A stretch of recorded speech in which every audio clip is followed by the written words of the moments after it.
ప్రతి సంవత్సరం శీతాకాలం భారత ఆకాశాన్ని తాకేవేళ ఒక అద్భుతం జరుగుతుంది. వేల కిలోమీటర్ల దూరం నుంచి గులాబీ రంగు రెక్కలతో ప్రయాణించే అతిథులు ఒక ప్రశాంతమైన భూమిని జీవంతో నింపుతాయి. ఇది నేలపట్టు పక్షుల అభయారణ్యం.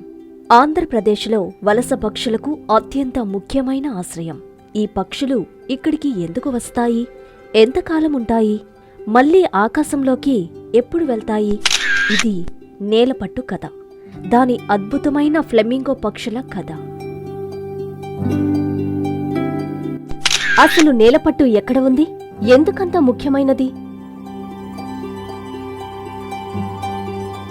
నేలపట్టు పక్షుల అభయారణ్యం ఆంధ్రప్రదేశ్లోని ఉమ్మడి నెల్లూరు జిల్లాలో ఉంది.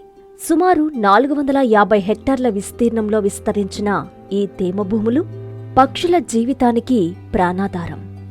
1976లో అభయారణ్యంగా ప్రకటించబడిన నేలపట్టు స్థానిక వలస పక్షులకు సురక్షితమైన నిలయం. తక్కువ లోతుగల నీటి ప్రాంతాలు, పుష్కలమైన ఆహారం, మానవ జోక్యం తక్కువగా ఉండడం ఇవి నేలపట్టును పక్షులకు పరిపూర్ణ ఆశ్రయంగా మార్చాయి. కానీ ఇక్కడి ముఖ్య అతిథులు ఫ్లెమింగో పక్షులే.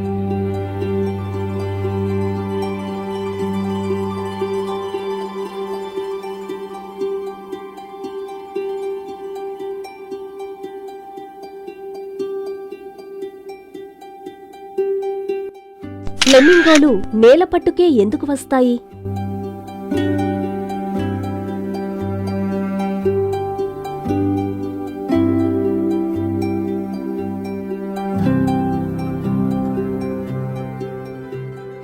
ఫ్లెమింగోలు కేవలం అద్భుతమైన పక్షులు మాత్రమే కాదు, అవి తెలివైన వలస ప్రయాణికులు. చలికాలం మొదలైనప్పుడు వాటి నివాస ప్రాంతాల్లో ఆహారం తగ్గిపోతుంది.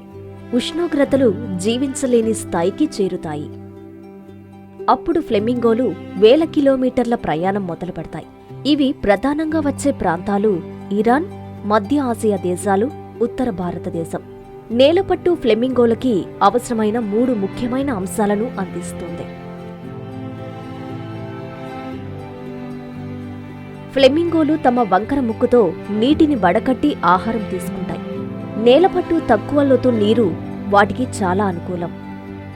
ఈ నీటిలో ఆల్గీ, ప్లాంక్టన్, చిన్న క్రస్టేషియన్లు ఎక్కువగా ఉంటాయి. ఇవే ఫ్లెమింగోలకి ఆ గులాబీ రంగును ఇస్తాయి. అభయారణ్యంగా ఉండడం వల్ల శత్రువుల భయం తక్కువ, మానవ కలహాలు కూడా తక్కువగా ఉంటాయి. అందుకే నేలపట్టు ఫ్లెమింగోలకి ఒక నిలయం, ఒక ఇంటి లాంటిది.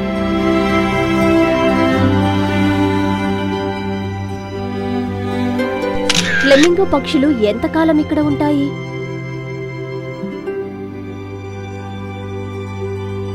ఫ్లెమింగోలు సాధారణంగా అక్టోబర్, నవంబర్ నెలల్లో నేలపట్టుకు చేరుకుంటాయి.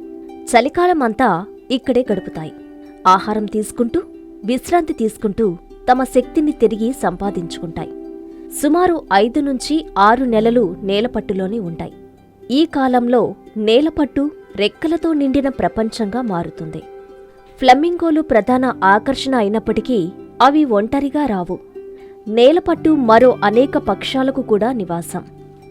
ఇక్కడ కనిపించే పక్షులు స్పాట్ బిల్డ్ పెలికాన్లు, పెయింటెడ్ స్టార్క్లు, ఓపెన్ బిల్డ్ స్టార్క్లు, గ్రే హెరాన్లు, ఎగ్రేట్లు. కొన్ని పక్షులు ఇక్కడే గూళ్లు కట్టి, గుడ్లు పెట్టి పిల్లలను పెంచుతాయి.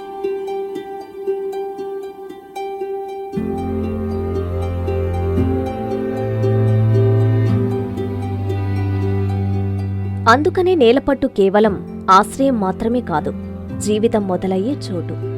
వేసవికాలం దగ్గర పడుతున్నప్పుడు నీటి మట్టం తగ్గుతుంది, ఆహారం కొరత ఏర్పడుతుంది, ఉష్ణోగ్రతలు పెరుగుతాయి. మార్చి చివరి లేదా ఏప్రిల్ ప్రారంభంలో ప్రకృతి ఒక సంకేతం ఇస్తుంది, వెళ్లాల్సిన సమయం వచ్చిందని.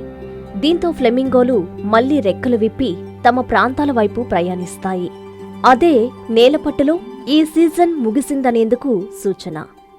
నేలపట్టు భవిష్యత్తు ప్రకృతిపై మాత్రమే కాదు, మనసుపై కూడా ఆధారపడి ఉంది. వాతావరణ మార్పులు, నీటి మళ్లింపు, కాలుష్యం ఈ తేమ భూములకు ముప్పు. నేలపట్టు లాంటి అభయారణ్యాలను రక్షించగలిగితే ఈ అద్భుతాన్ని మన పిల్లలు కూడా చూడగలుగుతారు. పక్షులు సురక్షితంగా అనిపించిన చోటికి ఎప్పుడూ తిరిగి వస్తాయి. సంవత్సరంలో కొన్ని నెలలు నేలపట్టు రెక్కల రాజ్యంగా మారుతుంది. దేశాలు, ఖండాలు ఆకాశ మార్గంలో కలుస్తాయి. మళ్లీ నిశ్శబ్దం వచ్చినప్పుడు కూడా మనకు తెలుసు వాళ్ళు తిరిగి వస్తారు అని. ఎందుకంటే ప్రకృతి సురక్షితమైన నీటిని ఎప్పుడూ మర్చిపోదు.